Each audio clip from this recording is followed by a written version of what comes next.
یا میرے والدین اس کا کچھ نہیں بگاڑ سکتے تھے۔ میرے سسر، والد اور شوہر کو بلوا کر اس نے اپنا ارادہ ان پر ظاہر کیا اور میرے شوہر کو حکم دیا کہ وہ مجھے طلاق نامہ لکھ دے۔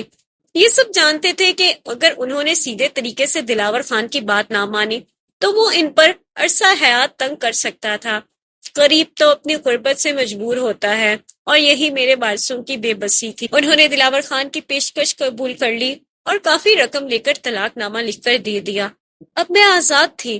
دلاور خان مجھ سے نکاح کر سکتا تھا۔ میں کم سن تھی اور وہ عمر میں مجھ سے کافی بڑا تھا۔ اس کا روب مجھ پر ایسا طاری تھا کہ وہ جو کہتا میں بلا چوں چڑا مان لیتی۔ نکاح کے بعد اس کے گھر میں میری جو حیثیت متعین ہوئی تھی اس کا تو میں تصور بھی نہیں کر سکتی تھی۔ میں سارے گھر کی مالکن تھی۔ دلاور خان مجھ پر جان نچھاور کرتا تھا۔ اس نے مجھے سونے سے پیلا کر دیا تھا۔ میں جو کڑی دھوپ میں کھیتوں میں جلتی تھی آج ٹھنڈی حویلی میں سکون اور آرام کی نیند سوتی تھی، اور نوکرانیاں میرے آگے پیچھے پھرتی تھی۔ میں سچ مچ بھکارن سے ملکہ بنا دی گئی تھی۔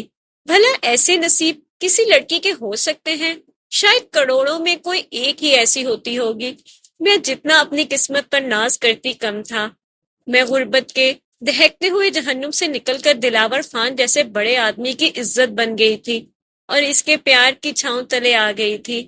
میرے میکے والوں نے مجھ سے پھر کوئی ناتا نہ رکھا۔ ایک ماں تھی جس نے میرا ساتھ نہ چھوڑا۔ وہ چوری چھپے ملنے آ جاتی اور کبھی کبھی میرے بیٹے کملے کو بھی اپنے دوپٹے کی اوٹ میں لپیٹ کر لے کر آتی تھی۔ جب تک میں دلاور خان کے بچے کی ماں نہ بنی، دلاور نے میری ماں کے آنے جانے پر کوئی اعتراض نہ کیا۔ لیکن جب اس کے گھر میں نے پہلے بیٹے کو جنم دیا تو پھر اس نے مجھے بتا دیا کہ مجھے اپنے میکے سے اب کوئی تعلق نہیں رکھنا، خاص طور پر پہلے شوہر کے لڑکے کے لیے۔ اس گھر میں کوئی جگہ نہیں ہے۔ پہلے میں صرف دلاور خان کی محبوبہ تھی، اب اس کے بیٹے کی ماں بن چکی تھی، اور یہ زنجیر باقی سب زنجیروں سے زیادہ مضبوط تھی۔ اب میں کملے کو یاد کر کے تڑپتی تھی، مگر اس سے مل نہیں سکتی تھی۔ وہ میرا بیٹا تھا، میں اسے کیسے بھول سکتی تھی؟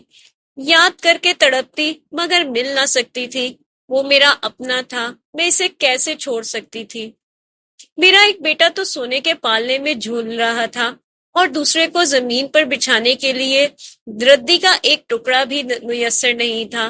کملے کے لیے چوری چھپے کچھ نہ کچھ رقم بھیجا کرتی تھی، مگر اس سے میری تسلی نہ ہوتی تھی۔ وہ ہر دم یاد آتا تھا۔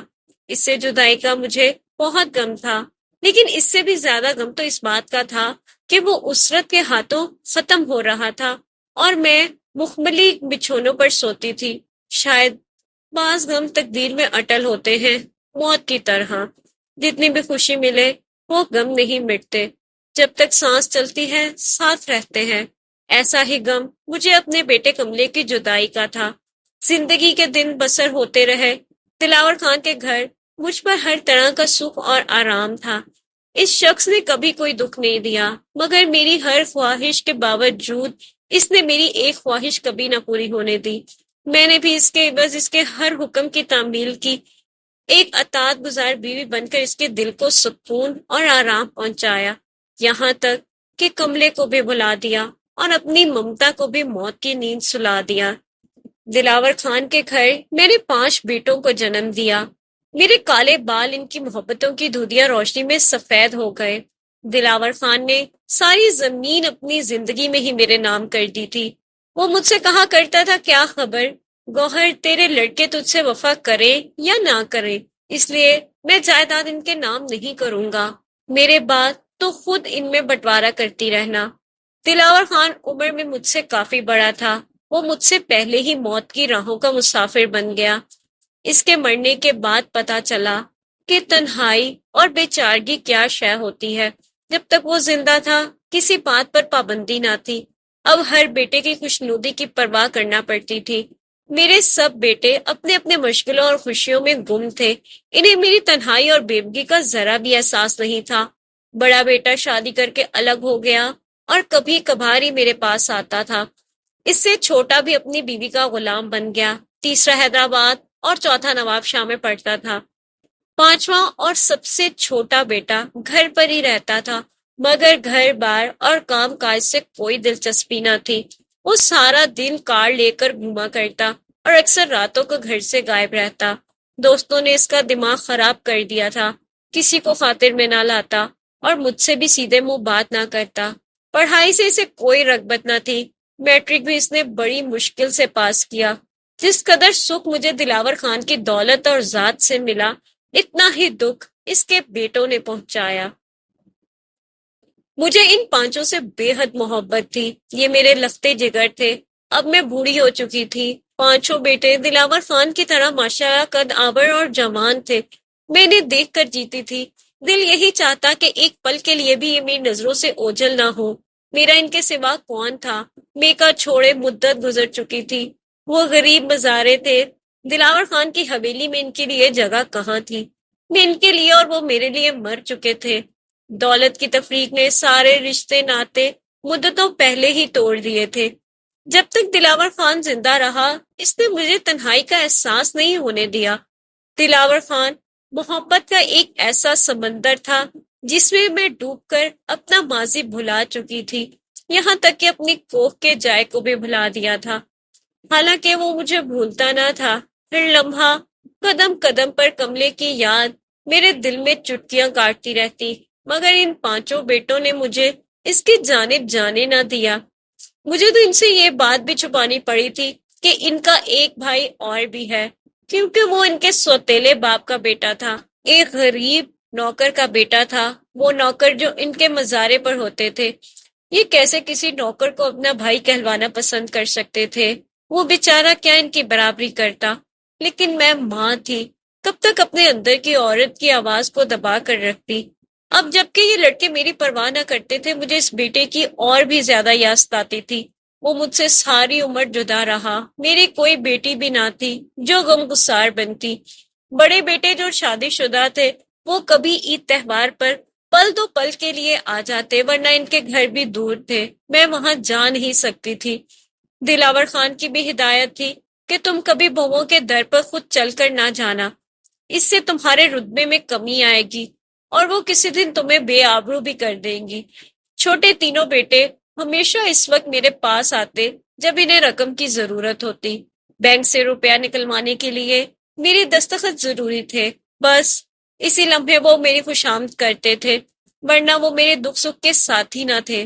کچھ دنوں سے مجھے کملے کی بڑی شدت سے یاد آ رہی تھی۔ جب تک دلاور خان زندہ رہا، میں اس سے ملنے پر مجبور رہی، کیونکہ وہ کسی ہاری مزارہ یا نوکر سے میرا رشتہ باقی نہ رہنے دینا چاہتا تھا۔ لیکن اب میں آزاد تھی، اب تو ہر دم یہی جی چاہتا تھا کہ کسی طرح پر لگ جائیں اور میں اڑ کر کملے کے پاس جا پہنچوں۔ آخر کار ایک دن میں نے اپنے سارے بیٹوں کو بتا دیا کہ میں اب تمہارے بھائی کملے کے بغیر نہیں رہ سکتی، میں اس سے ملنا چاہتی ہوں۔ میرا یہ کہنا تھا کہ سارے لڑکے سیخ پا ہو گئے اور خفا ہونے لگے اور کہا کہ میں ایسی بات منہ سے نہ ہی نکالوں جو ان کے خاندان کے وقار کے شایان شان نہیں ہے۔ میں مایوس ہو گئی، سوچا کہ اس طرح تو کبھی اپنے کملے سے نہ مل سکوں گی، لہٰذا میں نے ان سب سے چھپ کر ہی کملے سے ملنے کا منصوبہ بنایا۔ جب پہلی بار اس کے سامنے گئی تو ہکا بکا رہ گیا، جلدی سے چارپائی سے اٹھ کر میرے قدموں میں بیٹھ گیا۔ اس کے آنسو میرے پیروں پر گرنے لگے، وہ اتنا رویا کہ میرا دامن تر ہو گیا۔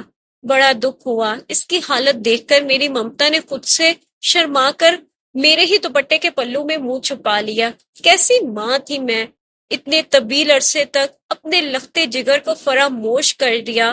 مگر کملے نے مجھے ایک لمحے کو نہیں بلایا، بھیگی آواز میں بتایا کہ میری حویلی کے اس نے ہزاروں چکر کاٹے، مجھ سے ملنے کو بڑے جتن کیے، خان کی زمین پر نوکر ہونے کی کوششیں کی، سفارشیں کرائی، مگر دلاور خان نے مجھ تک ان اطلاعات کو پہنچنے نہ دیا۔ میرے برے نصیب کہ وہ مجھ سے نہ مل سکا۔ ماں، میں تو تیری طرف ایک جھلک دیکھنے کو بھی اپنی جان تک دے سکتا تھا۔ وہ سسک سسک کر فریاد کر رہا تھا اور میرے دل کے ہر زخم پر، اس کی ہر سسکی پر لہو لہو ہو رہا تھا۔ اس روز میں بھی جی بھر کر روئی تھی۔ وہ مجھے جانے نہ دینا چاہتا تھا، بار بار پاؤں پکڑ کر کہتا، ماں اللہ کے لیے اب تو نہ جا، میرے دل میں یہ بڑی حسرت ہے کہ تو اب میرے ساتھ ہی رہے اور میں عمر بھر تیرے قدموں میں بیٹھا رہوں، آخری دم تک تیری خدمت کروں۔ ماں، میں غریب ضرور ہوں لیکن ہوں تو تیرا ہی بیٹا، تیرے لیے اتنا کما کر لا کر آؤں گا کہ تو آرام سے زندگی کے باقی دن گزارے گی۔ کملے کا پیار، اس کی باتیں، اس کی حسرتیں اور بھولا پن کی، اس کے میلے کچیلے پھٹے پرانے کپڑے اور خردرے ہاتھ، اس کا دیہاتی پن، ہر شے میرے سینے میں زخم ڈال رہا تھا۔ میرے پانچوں بیٹے تو عیش و آرام میں تھے، ہر ایک کے پاس اپنی گاڑی، اپنا مکان، اپنی زمین تھی، مگر میرے اس پھول کے تن پر کپڑے تک سالم نہ تھے۔ میں اس کی بد نصیبی پر حیران تھی کہ جس نے کملے سے ماں باپ کا پیار چھین لیا تھا، جس کو سخت مشقت کے باوجود پیٹ بھر کر کھانا نصیب نہ تھا، بڑی مشکل سے اس نے مجھے جانے دیا، دور تک چھوڑنے پر پیچھے آیا، بار بار التجا کر کے کہتا، ماں اللہ کے لیے اب نہ جا، میری غربت سے نہ ڈر، میں اتنی محنت کروں گا کہ تو سکھی رہے گی۔ میں گھر لوٹی تو میرے بیٹے مجھ سے دو دو ہاتھ کرنے آ گئے۔ ان کو علم ہو گیا تھا کہ میں کملے سے ملنے گئی تھی۔ سبھی نے مجھ سے جھگڑا کیا اور اپنی جائیداد طلب کی، جو ان کا باپ میرے نام کر کر گیا تھا۔ وہ اب میرا شرعی حق بھی مجھے دینا نہیں چاہتے تھے۔ شاید ان کو یہ خطرہ محسوس ہوا کہ میں کہیں اپنے حصے کی جائیداد کملے کو نہ دے دوں۔ میں نے بغیر کسی حیل و حجت کے یہ سب ان پانچوں بیٹوں میں تقسیم کر دیا، کیونکہ ان کے باپ کا ورثہ تھا، میرے بعد بھی یہ انہیں کو ملنا تھا۔ اس کے بعد انہوں نے فیصلہ سنا دیا کہ میں چونکہ ان کی عزت کا خیال نہیں کیا اور معمولی نوکر کے گھر چلی گئی تھی، لوگوں کو بھی علم ہو گیا تھا کہ ان کا سوتیلا بھائی بھی کوئی ہے جس کے باعث ان کی بے عزتی ہوئی، لہٰذا وہ اب میرے پاس نہیں آئیں گے۔ مجھے بڑا دھچکا لگا۔ میرے اپنے بچے جن کو میں نے جنم دیا، پالا پوسا، آج دولت کے گھبرٹ میں مجھے ہی آنکھیں دکھا رہے تھے۔ اس لیے میں ہمیشہ کے لیے کملے کو بھول جاؤں اور کبھی دوبارہ اس سے ملنے کی جرت نہ کروں۔ وہ یہ بھی بھول گئے کہ جیسے میں ان کی ماں ہوں ویسے اس کی بھی ماں ہوں۔ اب جبکہ میں اپنے پہلے بیٹے سے مل چکی تھی، ممتا کی مرجھائی کوپل پھر سے تازہ ہو گئی تھی۔ اب میں اس سے ملے بغیر نہیں رہ سکتی تھی۔ میں نے بھی فیصلہ کر لیا کہ جوانی میں نے اپنے ان بچوں کو دی جو دلاور خان کے بچے تھے، تو بڑھاپا اپنے غریب بیٹے کو دوں گی۔ میں نے پھر بھی عید کے دن تک کا انتظار کیا۔ جب عید کے روز بھی یہ پانچوں میرے پاس نہ آئے تو دل بری طرح ٹوٹ گیا، اور پھر میں نے دلاور خان کے گھر کو چھوڑ دینے کی تیاری باندھ لی۔ جو نقدی اور زیورات تھے وہ میں نے ان لڑکوں کو تایا کو بلا کر ان کے حوالے کر دیا، یہ پانچوں پہ برابر تقسیم کر دیں تاکہ میرے بعد ان چیزوں کے لیے لڑتے نہ رہیں۔ میرا عمرہ کرنے کا ارادہ تھا اور زندگی اور موت کا پتہ نہیں۔ انہوں نے ایسا ہی کیا۔ امانتیں وارثوں کو پہنچ گئیں۔ میں دو جوڑے کپڑوں کو ساتھ لے کر کملے کے گھر آ گئی اور پھر ہم عمرے پر چلے گئے۔ میرے بیٹے نے کچھ پیسے اپنی محنت سے جمع کیے تھے، وہ اپنی رقم سے میرے ہمراہ گیا۔ کملا تنہا رہتا تھا، اس کا باپ مر چکا تھا، اب اس کو میری اور مجھے اس کی ضرورت تھی۔ میں جانتی تھی کہ دلاور خان کی اولاد ہونے کے ناطے وہ اس غریب کو کبھی اپنا بھائی تسلیم نہیں کریں گے، کیونکہ وہ کملے کی سماجی کمزور حیثیت کو اپنی عزت پر دھبا سمجھتے تھے، لہٰذا میں خود ان کو اس سے دور رکھنا چاہتی تھی۔ کملے نے باپ کے 5 مرلے کا گھر بیچ دیا اور ہم شہر آ گئے۔ یہاں اس نے محنت مزدوری کی اور اپنی حلال کی کمائی سے میرا پیٹ پالنے لگا۔ میں جانتی تھی کہ میرے لڑکوں کا حصہ بھی آنا چاہیے اور وہ ضرور ایک دن خود مجھ سے آ ملیں گے، مگر وہ نہ آئے۔ ان کی جدائی کا غم ضرور ہے، لیکن اب مجھے اپنی ممتا کی دولت اپنے غریب بیٹے پر نچھاور کرنی ہے تاکہ میں اس کے کچے گھر میں عزت اور سکون سے مر سکوں۔ یہ بھی ہے کہ ایک کھویا ہوا بیٹا مل گیا، لیکن میرے 5 بیٹے کھو گئے۔ پہلے میں کملے کے لیے بے سکون تھی، اب ان کے لیے بے سکون رہتی ہوں۔ عورت کی بھی کیا قسمت ہے، اس کو کہیں سکون نہیں ملتا، خوش بھی ہو تو اولاد کا کوئی نہ کوئی دکھ لگا ہی رہتا ہے۔